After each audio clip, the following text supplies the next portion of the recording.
I knew I was being fired the moment I walked onto the floor and saw someone standing next to my desk.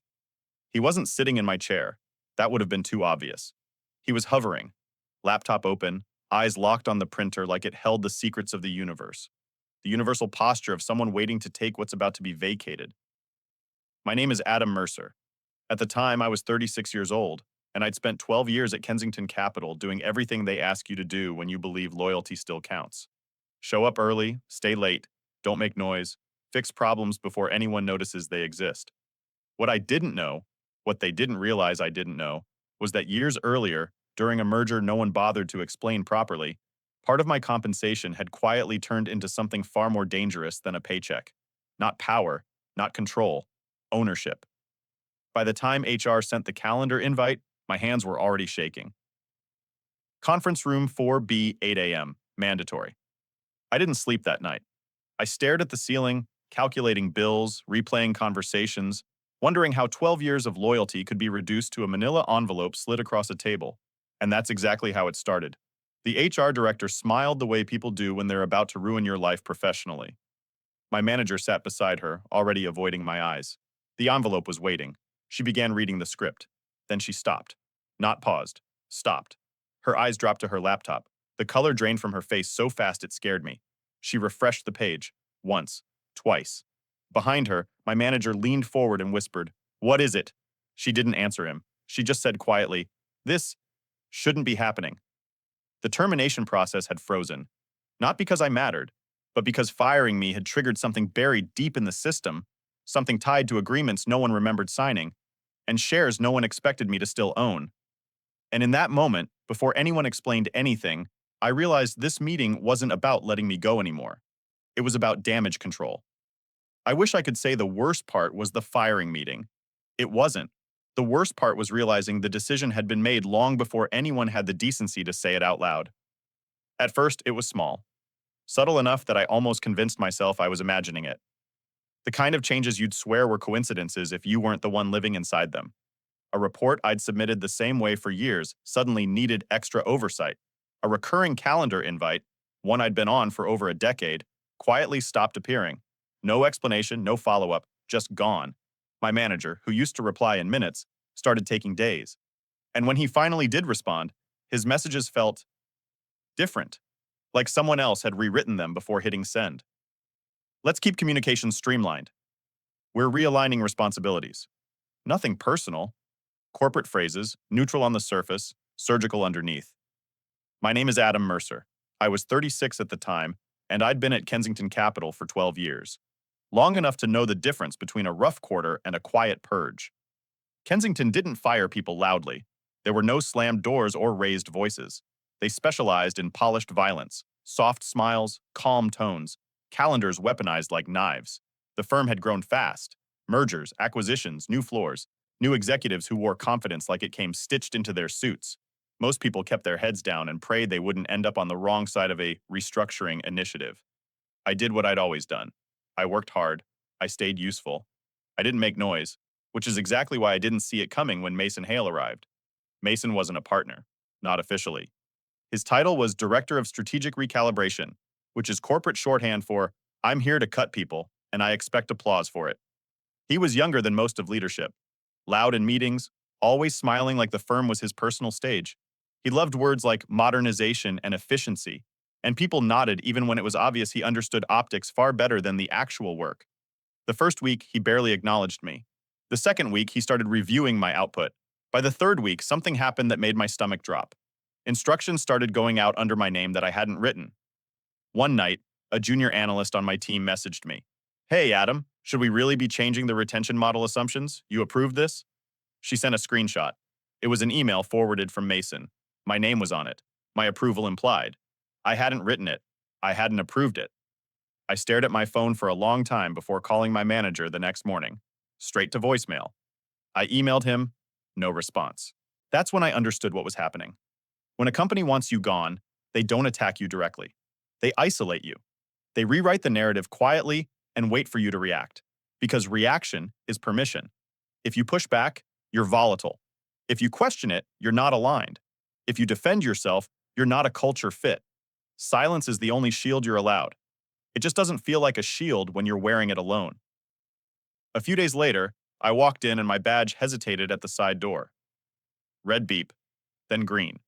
Like the system had to think about whether I was still allowed inside. At my desk, everything looked normal, until it didn't. I tried opening a long-term forecasting folder I'd worked in for years. Access restricted. Not archived. Not moved. Restricted.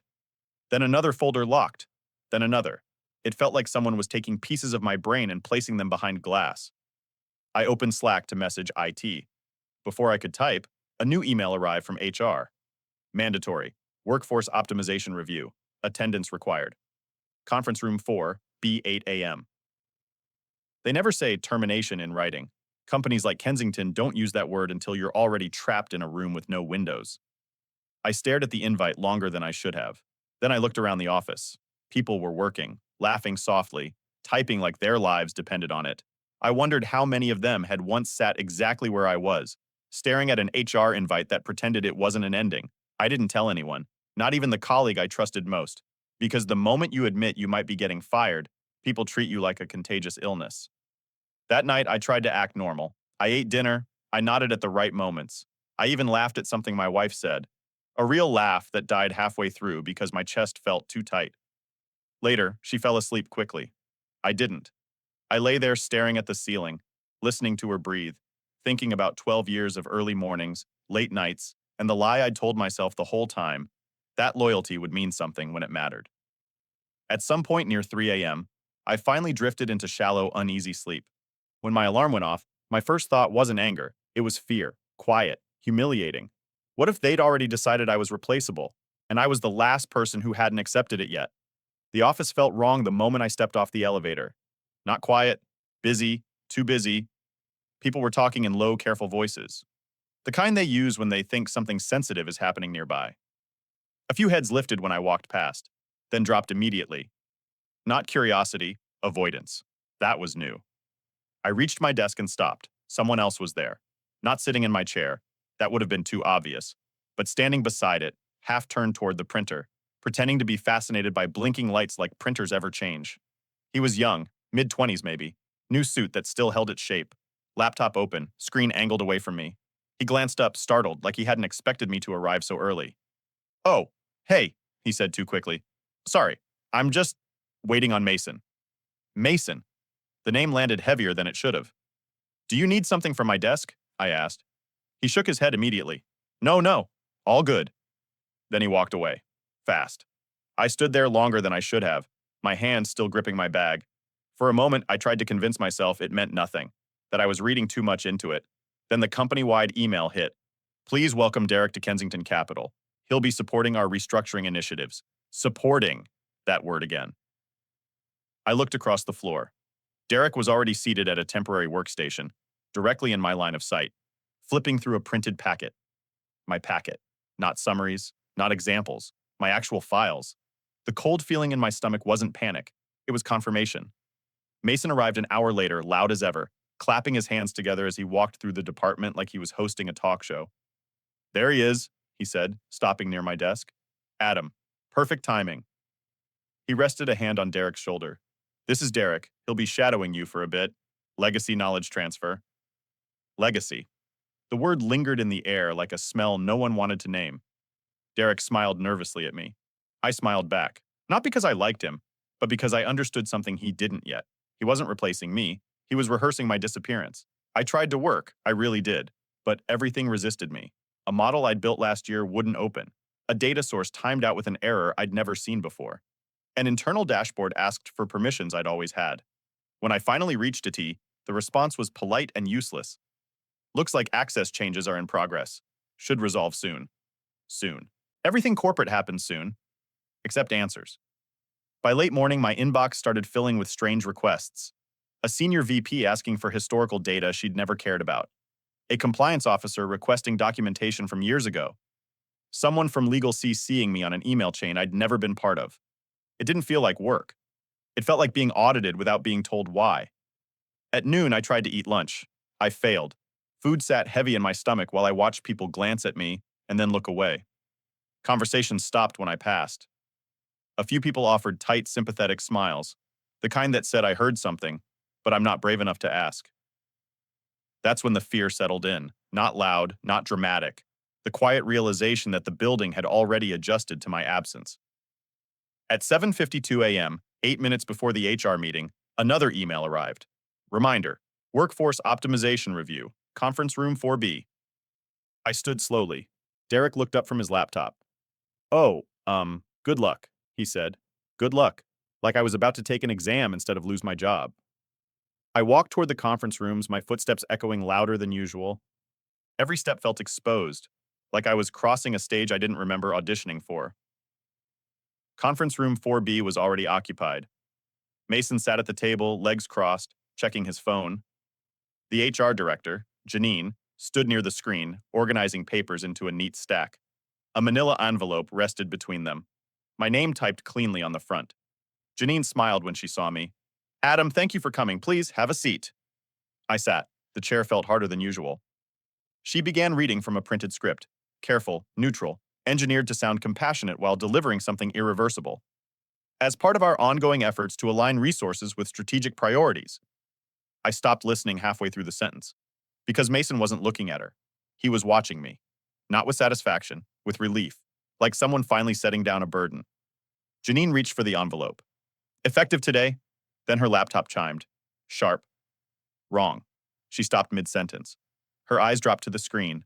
Her smile vanished. She refreshed the page. Once. Then again. Behind her, Mason leaned forward. What is it? He whispered. She didn't answer him. She stared at the screen, then at me, then back again. This, she said quietly, more to herself than anyone else. This shouldn't be happening. The room suddenly felt too small. The termination process hadn't failed. It had been stopped. And whatever caused it had nothing to do with Mercy. Something about firing me had triggered a system alarm powerful enough to freeze everything in place. And in that moment, as legal and compliance notifications began stacking in her inbox, I understood one terrifying truth. This meeting was no longer about ending my job. It was about what ending my job might cost them. And nobody in that room looked ready to explain why. No one spoke for a full 10 seconds. That doesn't sound long, but inside a conference room where a termination script has just malfunctioned, 10 seconds feels endless. Janine closed her laptop halfway, then opened it again, like she didn't trust what she was seeing. Her fingers hovered over the keyboard, uncertain for the first time since I'd met her. Mason straightened in his chair. Janine, he said, forcing a small laugh, what's going on? She didn't answer him. Instead, she said my name. Adam, have you ever held equity in Kensington Capital? The question didn't register at first. Equity? I repeated. Yes, she said carefully. Shares, options, any ownership stake, past or present. My thoughts scattered. I pictured onboarding paperwork from years ago. Benefit packets full of impressive language that never seemed to amount to anything. A merger 6 years earlier that turned everything upside down for months and then quietly disappeared from conversation. I shook my head. No, not that I know of. Mason exhaled loudly, relieved. There you go, he said. False flag, probably a system glitch. But Janine wasn't convinced. Her eyes stayed locked on the screen. I'm not seeing a glitch, she said slowly. I'm seeing a compliance lock. My stomach tightened. What does that mean? I asked. She hesitated, just a fraction too long. It means, she said, that under our governance rules, termination actions can't proceed until legal confirms there's no shareholder exposure. Exposure. The word landed hard. Mason frowned. But he's not a shareholder. Janine looked up at him. That's what we need to verify. Within minutes, the room filled with people who weren't supposed to be there. Legal joined by video. Compliance dialed in. Someone from executive operations slipped into the far end of the table without introducing themselves. The manila envelope stayed unopened. I sat there, hands folded, trying not to shake. No one told me to leave. No one told me to stay. They spoke around me. Phrases floating past like coded language. Legacy agreements. Conversion events. Unexercised instruments. I caught fragments. The Meridian merger. Employee retention incentives. Unusual structuring. Then someone said my name again. Adam Mercer joined in 2012, correct? I nodded. And you stayed through the Meridian acquisition in 2018? Yes. There was a pause. Another voice came through the speaker. Older. Quieter. That's the cohort. My chest tightened. What cohort? I asked. Janine finally looked at me directly. There was an equity conversion during Meridian, she said. Certain long-term employees were issued non-voting shares as part of a retention strategy. I stared at her. I don't remember anything like that. You wouldn't, Legal said. They were bundled into option packages. Most people never exercised them. Because they were worthless, Mason cut in. The valuation was theoretical. Janine didn't agree. Not after the Series D, she said. The room went still. They asked me to step outside, not rudely, not kindly, like I was radioactive. I sat on a bench in the hallway, staring at a framed mission statement I'd passed 1,000 times without reading. Integrity, transparency, excellence. My phone buzzed. An email from compliance. Then another. Then a calendar invite titled, Shareholder Verification, Urgent. I felt dizzy. I hadn't slept. I hadn't eaten. And now people were using words around me that sounded expensive and dangerous. An hour passed, then two. People I'd never met walked by, glanced at me, whispered. At one point, Derek passed too, eyes wide, pretending not to see me at all. Good luck, he'd said. I wondered if he was starting to understand what that luck actually cost. Finally, Janine emerged. Her face looked different now, not panicked, but tight, controlled. Adam, she said quietly, we need to speak privately. She led me into a smaller room and closed the door. What's happening? I asked. Please, I need to know. She took a breath. During the Meridian acquisition, certain retention options were converted into equity under a deferred activation clause, she said. Your options were never exercised, but they were never voided either. I stared at her. What does that mean? It means, she said carefully, that legally, you may own a portion of Kensington Capital. My ears rang. How much? She hesitated again. That's what legal is still calculating. I laughed, a short, disbelieving sound that surprised both of us. You're telling me you almost fired me, I said, and you don't even know if I own part of the company? Her silence answered for her. This shouldn't have been missed, she said quietly. No, I replied. It shouldn't have. When I left the building that afternoon, nothing was resolved. I wasn't fired. I wasn't reinstated. I wasn't anything, just paused. My badge still worked. My access was still restricted. My job existed in legal limbo. That night, after my wife went to bed, I opened my laptop. I searched old emails, old contracts, old PDFs I'd never bothered to read. At 1:47 a.m., I found it. A scanned document from 2018. Meridian conversion summary. Buried on page 47. My name. A number beside it. And a percentage that made my breath catch in my throat. Not because it was impressive, but because it was enough. Enough to explain the panic. Enough to explain why the system froze. Enough to explain why no one could look me in the eye. I wasn't powerful. I wasn't in control. But I wasn't disposable either. And the company that had spent weeks quietly erasing me had just realized something far more dangerous than a wrongful termination. They had almost fired someone they didn't fully own, and now they didn't know what I was going to do next. The number didn't look real. I stared at it on my screen like it might change if I blinked, like percentages behave differently when they weren't supposed to belong to someone like me. 34%. Not symbolic, not ceremonial, not legacy dust left behind by an old deal. Enough to be noticed, enough to be feared, enough to explain everything. I closed the laptop slowly, my hands trembling, not with excitement, but with dread. Because nothing about this felt like winning. It felt like standing on a trapdoor everyone else had known about, except me. The next morning, Kensington didn't call. They didn't email. They waited. That silence wasn't respect. It was recalculation. When the call finally came, it wasn't HR, it was legal. The voice on the line was calm, polite, distant. Adam, we'd like to schedule a discussion to clarify some legacy matters. Legacy matters. By now, I knew what that meant. We're scared, and we don't want to admit it. When I arrived at the office, my access was partially restored. Just enough to function, not enough to roam. My calendar was suddenly full. Meetings I didn't request, with people I'd never spoken to before. The conference room this time was larger. The people were older. Janine sat at one end of the table. Two lawyers I didn't recognize flanked her. Across from me sat Mason, rigid, jaw tight, the confidence that used to spill out of him now carefully contained. There was no envelope this time, no script, just neatly stacked paperwork, the kind that exists to bury problems, not solve them. Adam, one of the lawyers began, what you discovered is complicated. I nodded. So I've been told. She slid a document toward me, a shareholder acknowledgement agreement. It confirmed everything, the conversion, the percentage, the fact that no one had ever told me. You were never meant to activate those shares, Mason said suddenly, his voice sharper than he probably intended. They were transitional. I looked at him.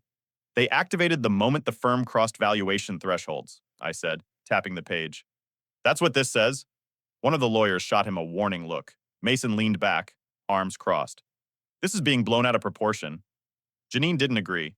We attempted to terminate an employee without identifying his ownership status, she said quietly. That's not a proportion issue. That's exposure. Exposure. They still hadn't apologized. Not once. Instead, they explained risk. What firing me could have triggered, what disclosures might follow, what lawsuits could surface. Every sentence started with we and ended with liability. Finally, another document slid across the table, a protection agreement. It guaranteed no retaliation, no termination without board review, confidentiality on all sides. A severance option should I wish to transition out, a soft exit wrapped in velvet. This protects everyone, the lawyer said. I looked at Mason. He couldn't meet my eyes. This protects the company, I said. She didn't disagree.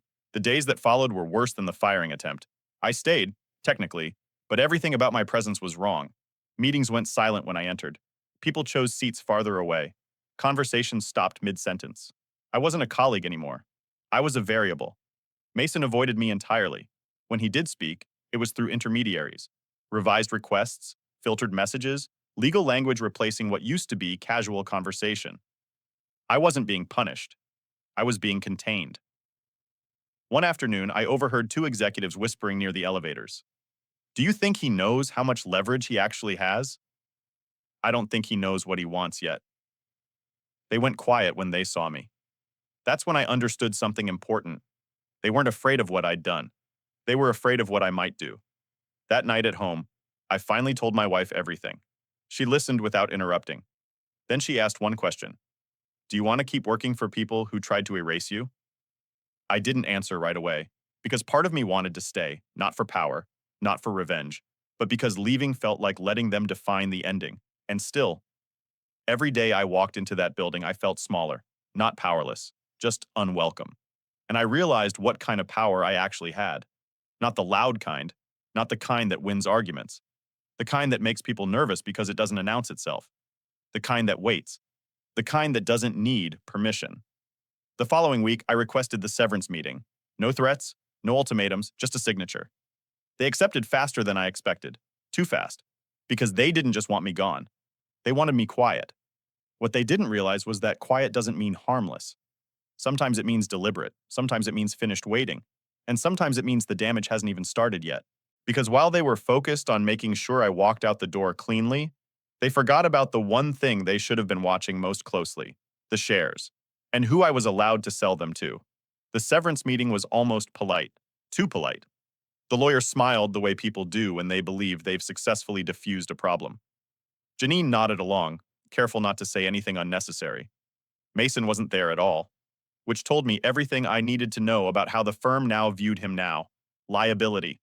They slid the papers across the table, generous severance, extended health care, a mutual non-disparagement clause, a quiet, clean break, no apology, no acknowledgement of what they'd tried to do, just an agreement designed to make me disappear without noise. I read every line slowly, not because I didn't understand it, but because I wanted to be sure of what it didn't say. It restricted lawsuits. It restricted public statements. It restricted internal disclosures. What it didn't restrict was my equity. The lawyer noticed my pause. Is there a concern? She asked. No, I said. Just making sure this only applies to my employment. She hesitated, barely. That's correct. I signed. Their relief was immediate, visible, like a collective exhale they hadn't realized they were holding. They thought this was over. My last day passed without ceremony. No goodbye email, no farewell lunch, no awkward speeches about new chapters. I packed my desk while most of the floor was in meetings, slipping my notebook into my bag and leaving behind things that no longer felt like mine. As I waited for the elevator, Derek walked past. He stopped. Hey, he said quietly. I just wanted to say, I didn't know. I know, I replied. He nodded uncomfortable, then added, I don't think anyone did. That wasn't true. Some people always know. They just choose not to care until the cost becomes personal. The first week after I left felt wrong, not scary, not freeing, just hollow. I woke up early out of habit, checked emails that no longer came. sat at the kitchen table staring at nothing. For 12 years, my identity had been stitched to a firm that tried to erase me the moment I stopped fitting cleanly into their model. Walking away wasn't victory, it was grief. But grief sharpens into clarity if you let it. And clarity reminded me of something important. I hadn't left empty-handed. The brokerage firm I contacted wasn't flashy. They didn't congratulate me. They didn't ask why I was selling. They asked one question. Are the shares unrestricted? Yes, I said. Then we can proceed. They ran valuations, reviewed documents, asked careful questions about timing. I answered honestly. I wasn't in a hurry. I wasn't angry anymore either. I was deliberate. A few days later, the broker called back. There's interest, he said. Serious interest.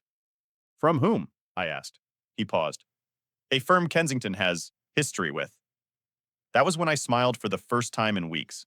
Kensington Capital had spent years quietly blocking a competitor named Northway Group, undercutting bids, interfering with mergers, leveraging insider relationships to keep them out of certain markets. Northway had been circling, waiting, and now, without trying to, Kensington had handed them a door, a large one. When the offer came through, it wasn't aggressive, it was surgical. Northway didn't want control, they wanted influence, enough to disrupt negotiations, enough to demand transparency, enough to complicate every boardroom conversation, enough to make someone very uncomfortable. I accepted. The transaction closed quietly. No press release, no announcement, just paperwork filed on a Tuesday afternoon. The kind of thing that looks boring until you understand what it means. A week later, my phone buzzed with a news alert. Kensington Capital merger delayed amid ownership review. Then another. Board launches internal investigation following strategic missteps.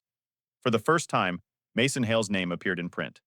Not praised, not celebrated, questioned. Sources cited failure to identify material ownership exposure. Translation? He tried to fire the wrong person, and now everyone knew. The collapse didn't come with a bang. It came with silence. No one from Kensington ever called to explain what happened after I left. No apology, no acknowledgement, just distance. The kind people create when admitting fault would mean admitting they were wrong. The first confirmation came from a former coworker I still trusted enough to answer my texts. They're panicking, she said. Not publicly, internally, meetings behind closed doors, legal everywhere. What about Mason? I asked. She paused. He's still coming in, but no one looks him in the eye anymore. That was worse than being fired. A week later, Mason's name disappeared from internal emails. Not reassigned, not promoted out, just gone. Kensington never announced it. They never do. They let silence do the erasing, the same way they tried to erase me. Except this time, the silence wasn't calm inside the building. Deals stalled, managers froze. Executives started second-guessing decisions they'd never questioned before. Northway didn't need to say a word. Their presence alone poisoned certainty. I thought selling the shares would feel like closure. It didn't. It felt like cutting a wire and realizing I'd been holding tension in my body for years without noticing. Even after the money settled, I kept waking up early, heart racing, expecting another email, another meeting, another quiet removal. That kind of damage doesn't disappear because you won. It just relocates.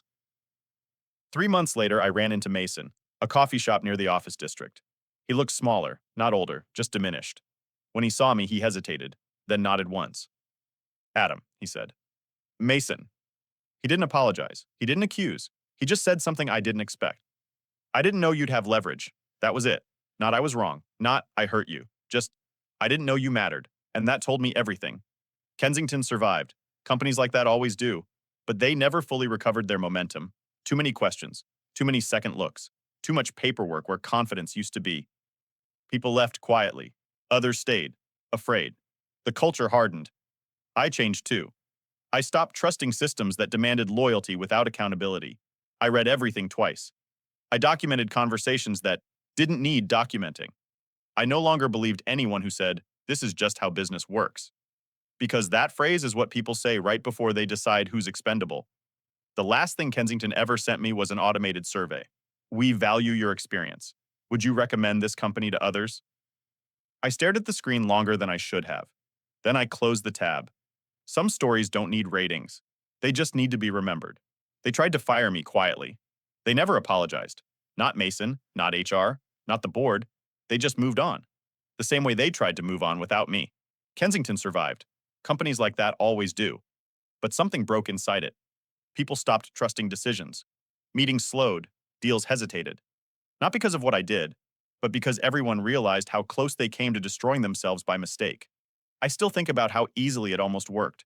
If the system hadn't frozen, if no one had checked the fine print, if I'd accepted being replaceable without asking questions, I wouldn't have gotten revenge. I wouldn't have gotten justice. I would have gotten erased. So no, this isn't a story about winning. It's a story about how quietly people disappear every day, and how dangerous it is when a company forgets to check who they're trying to remove. They tried to fire me quietly. What they didn't realize was that silence only protects you until someone stops agreeing to keep it.